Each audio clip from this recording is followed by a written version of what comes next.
ETF index mutual funds నేర్చుకుని stock మార్కెట్లో రాణించాలనుకుంటున్నారా? వెంటనే ఈ నెంబర్కి కాల్ చేయండి.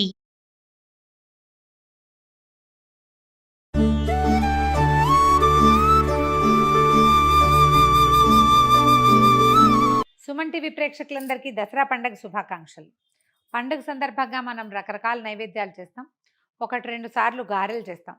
గాయత్రీదేవి నివేదనకి అల్లపు గారెలు బాగా విశేషంగా చెప్తారు. తర్వాత మహానవమి నాడు కాళికాదేవి కూడా గారెలే నివేదన చేస్తాం.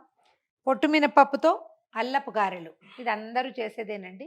అల్లం విశేషంగా వేసుకోవటం. మామూలుగా గారెలు అనగానే వడల్లో మనం ఏం చేస్తాం, ఉద్దిపప్పు వడలు, మినపప్పు వడ, గారెలు ఇలాగంటాం కదా. దీంట్లో అల్లము, పచ్చిమిర్చి, కొత్తిమీర వేస్తాం కదా. అసలు పచ్చిమిర్చి లేదు, ఓన్లీ అల్లము, జీలకర్ర, తర్వాత మిరియాలు ఒక దెబ్బ కొట్టి, ఇలా పూర్తి మిరియాలు కాకుండా 2 దెబ్బలు కొట్టి కొంచెం కచ్చాపచ్చగా దంచి అది కూడా వేస్తాను. బాగుంటుంది. అమ్మవారి నివేదనకి ఇది చాలా మంచిదని చెప్తారు. పొట్టు మినపప్పుని ఒక 4-5 గంటలు 3-4 గంటలు నానబెడితే పొట్టంతా తీసేయచ్చు. ఎక్కువ భాగం తీయద్దు, ఒక 70% తీసి 30% ఉంచుకోవచ్చు. మొత్తం పొట్టుతోటి కనుక చేస్తే మరి మీ చాయిస్ అయితే చేసుకోండి, కానీ నేను చెయ్యను, అలా చెప్పము కూడా. పొట్టు ఎక్కువ తినటం వల్ల చెవికి మంచిది కాదు అని చెప్తారు. మాకు పండే నేలలే మావి. ఆ చిన్నప్పటి నుంచి కూడా మేము ఇదే వింటున్నాం. వద్దంటారు. కొంత పొట్టు తీస్తే పొట్టు మంచిదే, కానీ మరీ మంచిది కాదు, అంత తినకూడదు అనమాట.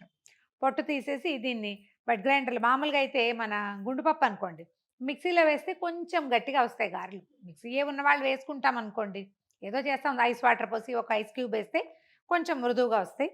ఈ పొట్టుపప్పుని మనం మిక్సీలో వేసినా కూడా మృదువుగానే వస్తాయి, గారెలు బాగా వస్తాయి.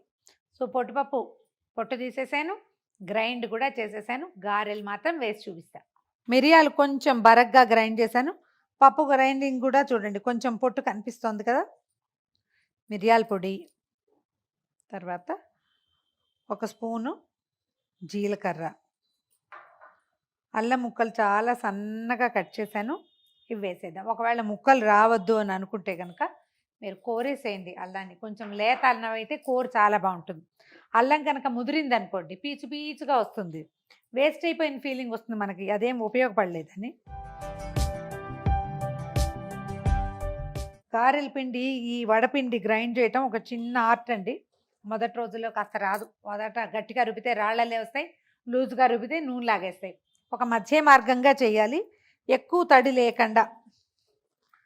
చేత్తోటి కొంచెం ఒకసారి మొత్తం కలిపేసుకుందాము.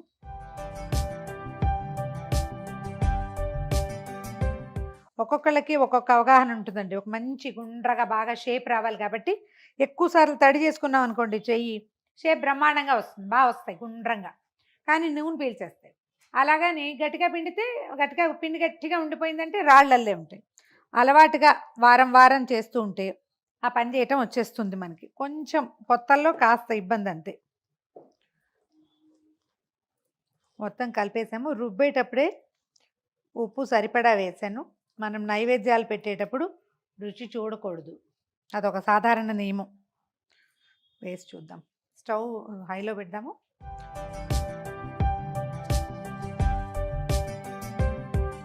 ఇలా వచ్చాక కొంచెం మీడియం ఫ్లేమ్లో ఉంచుకోవాలి. ఒక్కొక్కళ్ళకి ఒక్కొక్క అలవాటు ఉంటుందండి. నాకు చేత్తో వేసే అలవాటు.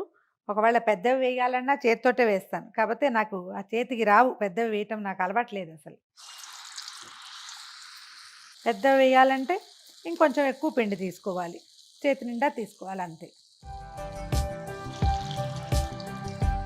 లేదా ఒక అరిటాకు, ప్లాస్టిక్ కవరు, దేని మీదైనా ఇలా అద్ది వేస్తే మనకు కావలసినంత సైజులో పెద్ద పెద్దవిగా వేసుకోవచ్చు.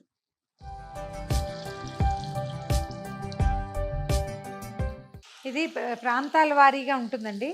కొన్ని చోట్ల ఏంటంటే కేవలం పితృకార్యాలప్పుడే ఈ వడకి హోల్ పెట్టాలి, లేకపోతే ఆమె నివేదనలకి పనికిరాదని ఉంటుంది.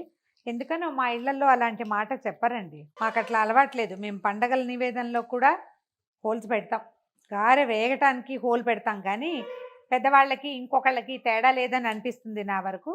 మీకు అలాంటిది ఏదైనా ఉంటే కనుక నేను చూపించానని చేయబోకండి. మీ ఇంట్లో పద్ధతి అయితే చూసుకోండి. పెద్దవాళ్ళు అలా పెట్టకూడదు అని చెప్తే, పండగల్లో పెట్టకూడదు, దేవుడి నివేదనకి పనికిరాదంటే పెట్టకండి. కానీ నా అవగాహన అలాంటిదేం లేదు, మా వాళ్ళు ఎవరు నన్ను కరెక్ట్ చేయలే.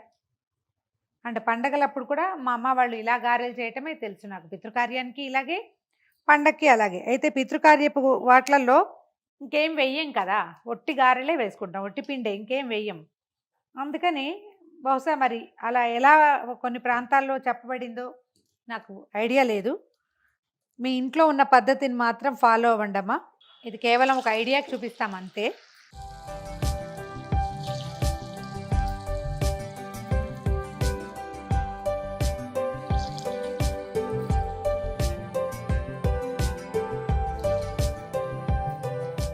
ఆఖరి వాయి గారెలు కూడా తీసిస్తున్నాం.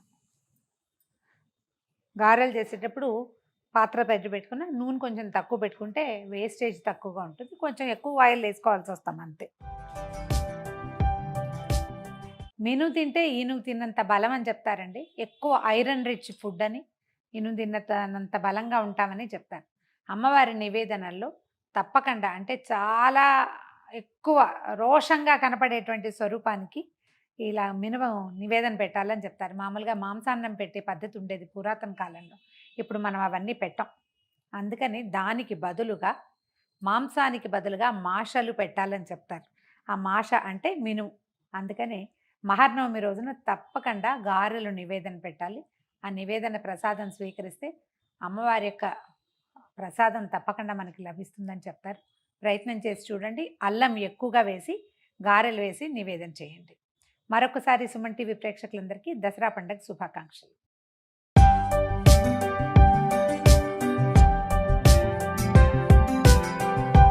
Anchors Jewelry courtesy by Mukunda Jewelries.